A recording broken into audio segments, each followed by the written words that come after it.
Ce bug a semé la zizanie dans le monde entier, notamment aux États-Unis.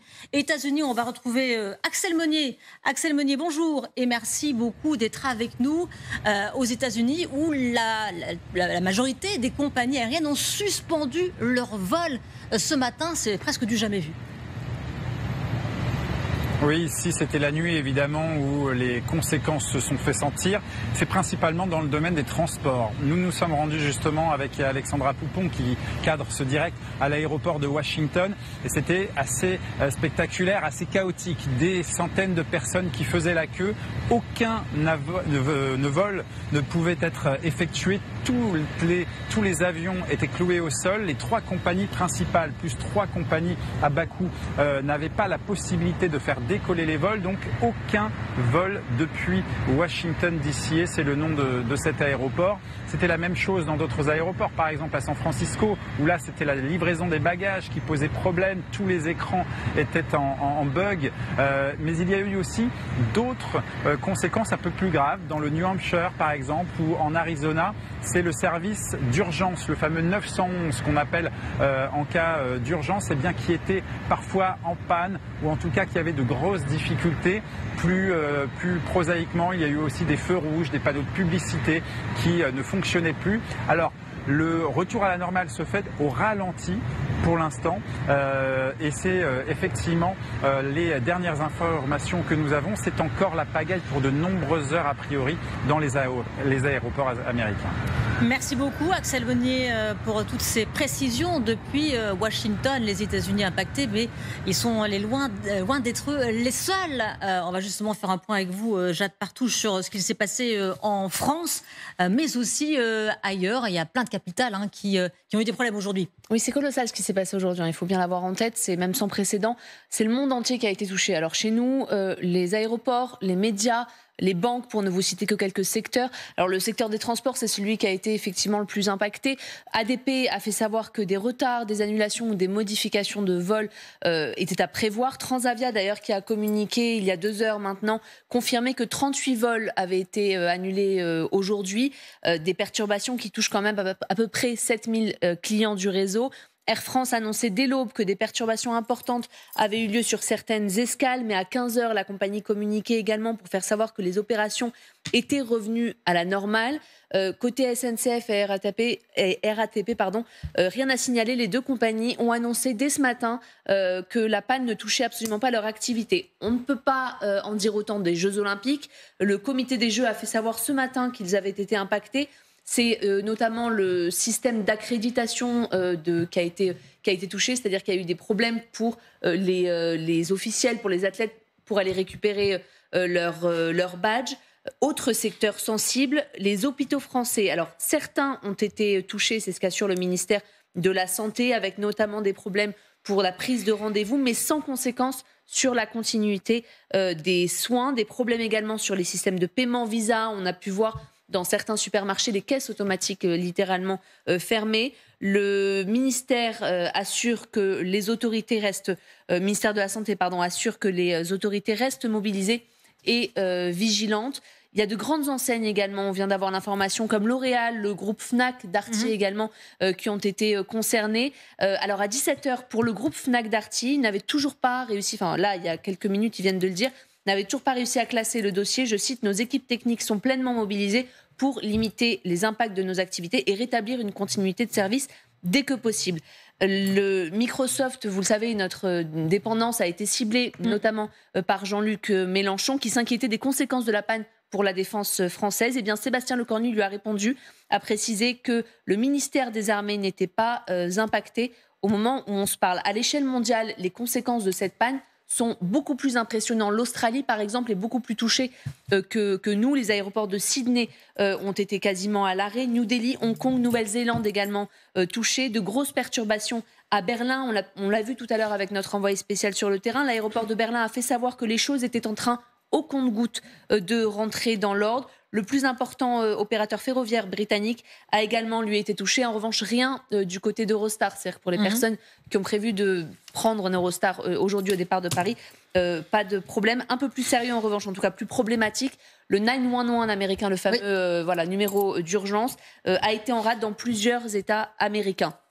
Le fautif, on l'a dit, c'est CrowdStrike qui a fait savoir, il a mis à jour son communiqué en précisant que le correctif avait été émis par l'entreprise et qui consistait en fait à réinstaller une nouvelle version, une version précédente du fichier pour régler le problème de façon assez rapide et que là, a priori, de leur côté en tout cas, c'était sous contrôle. Merci beaucoup Jade Partouche pour toutes ces précisions. Nous sommes avec Clément David, bonjour. Et merci beaucoup de nous avoir rejoint, président de Theodo Cloud. Alors, c'est ce qu'expliquait Jade, c'est une mise à jour qui a provoqué tout cela. Alors, ça arrive tout le temps de mettre à jour. Comment ça se fait que cette fois-ci, ça a eu des conséquences planétaires ? Alors, il y a deux éléments. Le premier, c'est que c'est une très, très grosse entreprise qui équipe notamment de grands groupes. On a parlé des groupes français, on a parlé des groupes américains. C'est 80 milliards de valorisation. C'est une entreprise qui est rentrée au S&P 500, donc c'est pas la start-up du coin déjà. Et donc, en fait, ils travaillent avec plein de fournisseurs d'infrastructures. Microsoft, c'est un des fournisseurs. Et il se trouve que la combinaison, c'est que eux sont à très nombreux endroits, mais que Microsoft, eux aussi, sont très, très présents dans les grandes entreprises. Donc, quand on prend les deux et qu'on les combine, on se rend compte que s'il y a un problème dans la connexion entre ces deux interfaces, le potentiel de dégâts est colossal. Et en fait, là, ce qui est très important dans la tech, c'est quand il y a un problème comme ça, généralement, les entreprises après publient ce qu'on appelle un post-mortem, où ils expliquent exactement ce qui s'est passé. Là, je peux vous dire que tout le monde est impatient de voir ce truc, parce que, je vais avoir l'air un peu bête, parce que le résultat, c'est arrivé, mais ça ne peut pas arriver.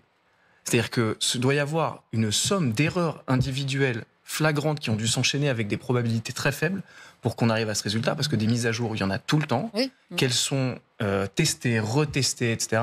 Qu'en plus, et c'est aussi pour ça que c'est pas partout pareil dans le monde, c'est que ça se fait au fur et à mesure de la nuit sur différents pays, justement, pour éviter...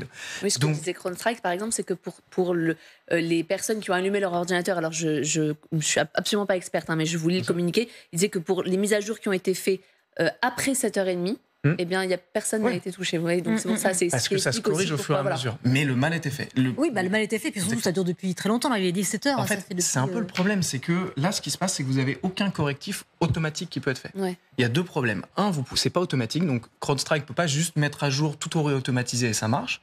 Et le deuxième truc, c'est que ça doit être fait manuellement. Donc en fait, vous êtes obligé d'aller prendre chaque ordinateur qui a été touché, et là, chaque serveur, on va y revenir, c'est ça le vrai problème, et vous de faire la manipulation. Et c'est des manipulations qui sont pas triviales pour des gens qui sont pas formés à la technologie. Donc en fait, ça prend du temps parce qu'il faut aller reprendre chaque machine et à la main faire le truc. C'est ça qui est compliqué, c'est pour ça que c'est long. Et ce que ça montre surtout, cette panne géante, c'est notre grande vulnérabilité. Finalement, là, en France, imaginez-vous, on est à une semaine des Jeux Olympiques. Ouais, mais c'est la vulnérabilité. Enfin, la remarque de Jean-Luc Mélenchon est débile, par exemple. C'est-à-dire que, pour deux raisons. La première, c'est, si on n'utilise pas Microsoft, qu'est-ce qu'on propose de français ou d'européens ? Il n'y a pas d'alternative. C'est là la question, c'est ce qu'il veut dire par là. Essayons de proposer une alternative européenne. Mais à un moment, c'est un peu facile d'arriver 30 ans après le combat et de dire on aurait dû. Et puis le deuxième élément, voilà ce qu'il dit. Microsoft équipe des armes françaises et le ministère de la Défense, tout va bien. Vous comprenez enfin ce que veut dire indépendance nationale et souveraineté. Ouais, mais remplacer Microsoft, ça se fait pas comme ça. Et la France toute seule n'y arrivera pas, évidemment. C'est plutôt au niveau européen. L'Europe se bat même sur le cloud, etc. Depuis 20 ans pour essayer de faire quelque chose, c'est difficile. Mais il y a un deuxième élément aussi qui est, en vrai, ça peut arriver à n'importe qui. C'est-à-dire que ce qui est dur, et moi j'ai des clients qui sont touchés par exemple, c'est qu'en fait, il n'y a pas de faille dont on doit se prémunir, il n'y a pas de solution technique à mettre en place pour que ça n'arrive pas à un moment, quand il y a une défaillance, il y a une défaillance. Donc la vraie problématique, elle est là, c'est que ça aurait pu, on le voit par exemple sur OVH, quand OVH, les serveurs avaient pris feu à Strasbourg il y a quelques années, c'était français, pareil, ça avait mis, alors l'impact est moins gros parce qu'ils sont moins gros, mais ça avait été le même problème, ça peut arriver à des entreprises américaines comme françaises.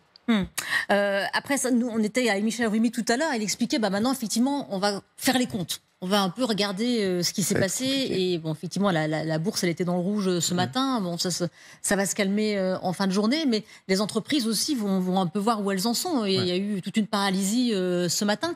Donc, potentiellement, ça peut être important pour certaines PME qui sont encore plus vulnérables par rapport à... Moi, j'ai des clients ou des connaissances dans la tech pour qui c'est catastrophique. Parce qu'en fait, ce qu'il faut voir, c'est que... Ce que je dis, c'est qu'il y a les ordinateurs. Bon, on se connecte, on ne peut pas utiliser son ordinateur. Mais il y a surtout les serveurs. C'est-à-dire que ce qui se passe, c'est que quand vous utilisez une application bancaire, par exemple, elle ne se connecte pas à un ordinateur, elle se connecte à un serveur qui, s'il est sous Windows et qu'il utilise CrowdStrike, pouvait sauter. Et donc, en fait, ce n'est pas seulement les ordinateurs des gens qui ne pouvaient plus travailler, c'est tous les services qu'ils proposaient qui étaient défaillants. C'est pour ça qu'on ne pouvait plus payer dans les supermarchés, etc. Ce que ça veut dire, c'est qu'il y a des entreprises aujourd'hui qui, ne peuvent pas bosser, mais il y a aussi toutes les entreprises qui ne peuvent pas utiliser leurs services. Moi, je parlais par exemple avec une grande brasserie mondiale aujourd'hui. Eux, en France, tout va bien. Mais en revanche, tous leurs fournisseurs, notamment en Angleterre, sont bloqués. Donc eux sont pas touchés, mais ils sont quand même touchés indirectement. Ça, c'est sur des entreprises qui sont moins critiques, mais on a aussi, vous parliez des aéroports, des banques, etc. Au moment où on va falloir leur faire les comptes, déjà ça va prendre très longtemps parce que les dommages directs et indirects sont colossaux. Quand vous disiez c'est inédit, moi j'ai des gens chez moi, chez Théodo Cloud, qui ont 30 ans d'XP. Qui n'ont jamais vu ça. Donc les dégâts directs et indirects vont être colossaux. Les discussions qu'ils vont avoir, CrowdStrike, ils peuvent s'excuser. C'est très bien. Leur vie, elle va être compliquée. Ils sont en train de perdre aussi un peu d'argent. Ils perdaient 20% en bourse, 17% tout à l'heure. Effectivement, il a publié une vidéo pour s'excuser. Oui, le patron de CrowdStrike. Le problème, c'est qu'il s'excuse, mais en fait, tout le monde ne retient que Microsoft parce que c'est le nom qu'on connaît. Quand Tony Estanguet, par exemple, disait on attend que Microsoft fasse quelque chose, Microsoft, ils y sont pour rien. Leur image, leur image de marque, c'est bon père de famille. On est stable, on est fiable. Ce qu'ils vont demander à CrowdStrike, en plus de toutes les personnes qui ont été victimes en termes financiers, ça va pas être rigolo. Alors nous sommes avec Jean-Sylvain Chavannes. Bonjour et merci beaucoup d'être avec nous. Vous êtes expert en cybersécurité. Quelles leçons doit-on tirer de cette panne géante aux ramifications mondiales ? Eh bien, la leçon qu'on doit en tirer, c'est le fait qu'on est assez dépendant au final d'une seule solution. Alors en plus, une solution de cybersécurité à qui on confie toute notre confiance et pour laquelle justement on attend à ce qu'on ait une certaine protection. Ça, c'est certain d'un côté. Et puis de l'autre côté, c'est que ces solutions-là, elles passent des mises à jour sans qu'on soit forcément au courant du moment. Et donc c'est pour ça que beaucoup de services ont découvert ce matin, en allant au travail, que finalement les services étaient inopérationnels, qu'on ne pouvait plus scanner les billets d'avion, qu'on ne pouvait plus avoir des panneaux d'affichage dans les aérogares, etc. Donc finalement, ça démontre qu'on est assez dépendant de ce type de solution-là et qu'il faut essayer de diversifier un peu et puis d'avoir des solutions de secours en cas d'interruption des services de numérique. Solutions de secours, c'est-à-dire, parce que là pour le moment on n'en a pas, elles n'existent pas, ces solutions de secours. Les solutions de secours, elles peuvent être de deux ordres. Il y a la première chose, c'est nous, on conseille de ne pas passer, par exemple, tout le parc numérique, la même mise à jour le même jour. Ça évite justement ce type d'incident. Et puis la deuxième chose, c'est aussi de s'entraîner à ne pas utiliser les services numériques. Alors oui, on sait que ça peut prendre plus de temps, mais l'idée, elle est bien qu'on puisse se passer de ces services-là le temps que les services des directions informatiques puissent remettre les services en route.